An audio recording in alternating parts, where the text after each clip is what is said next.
कुछ मौलवी ज्ञापन देने के लिए जगह जगह आ रहे थे, तो उसमें से एक, चाहे वह किसी कारण से रहा हो, लेकिन एक ज्ञापन मेरे पास भी पहुंच गया था। उसमें था कि गाय को राष्ट्रीय पशु घोषित किया जाए, क्योंकि बहुत सारी यात्राएं निकलने लग गई हैं। मैं भौचक था। मैंने कहा भी पशु तो एक ज्ञापन देने वाला व्यक्ति है, उसकी बुद्धि पशुवत है। अरे गाय हमारी माता है, जन्म जन्म का नाता है। गाय हमारी माता है, वह सनातन धर्म की माता है। गाओ विश्वस्य मातरः, उसको भारत की धरोहर के रूप में हमें सजोना चाहिए।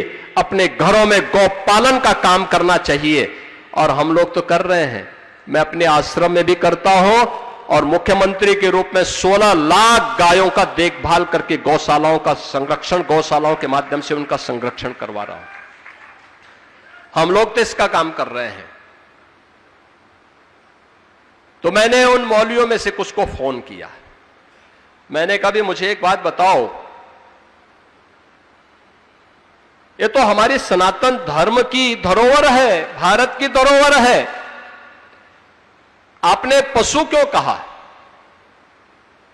और यही पशु शब्द मैं तुम्हारे लिए उपयोग करूं, तुम्हें कैसा लगेगा? कहा साहब गलती हो गई। मैंने कहा ये गलती या शरारत?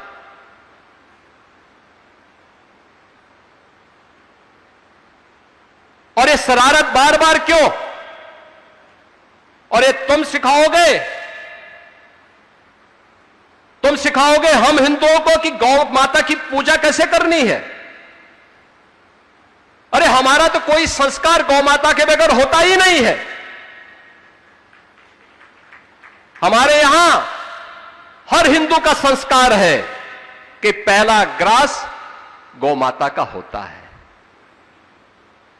और अंतिम श्वान का होता है।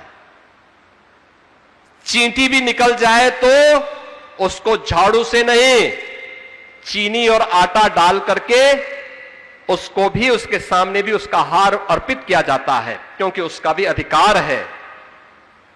तो मैंने कहा तुम सिखाओगे हमें इसके बारे में, कैसे होना है पूजा, और उसको हम किस रूप में पूजें? ये उपदेश अपने कौम के अंदर देते, गौ तस्करी और गौ हत्या करना बंद कर देते, तो कम से कम हमारी जो पुलिस वहां लगी है उसको हम कुछ दूसरी जगह लगा देते। बहनों और भाइयों, ये भ्रम की स्थिति पैदा करने की जो दुरभिसंधि चल रही है, इससे सतर्कता और सावधानी बरतने की आवश्यकता है। भारत गुलाम क्यों हुआ?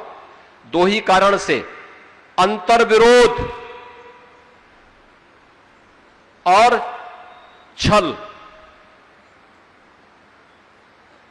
यानी आपसी अंतर्विरोध, जाति के नाम पर, क्षेत्र के नाम पर, भाषा के नाम पर। जो आज के दिन पर चिल्लाहट ज्यादा जिनकी चल रही है, ये जाति को के नाम पे बांटने वाले लोग हैं। ये जाति के नाम पे बांटेंगे, क्षेत्र के नाम पे बांटेंगे, भाषा के नाम पे बांटेंगे, और फिर सोशल मीडिया प्लेटफॉर्म के माध्यम से फेक अकाउंट बना करके एक जाति को दूसरी जाति को गाली दिलवाएंगे, दूसरी जाति को पहली जाति को गाली दिलवाएंगे, आपस में लड़ाएंगे।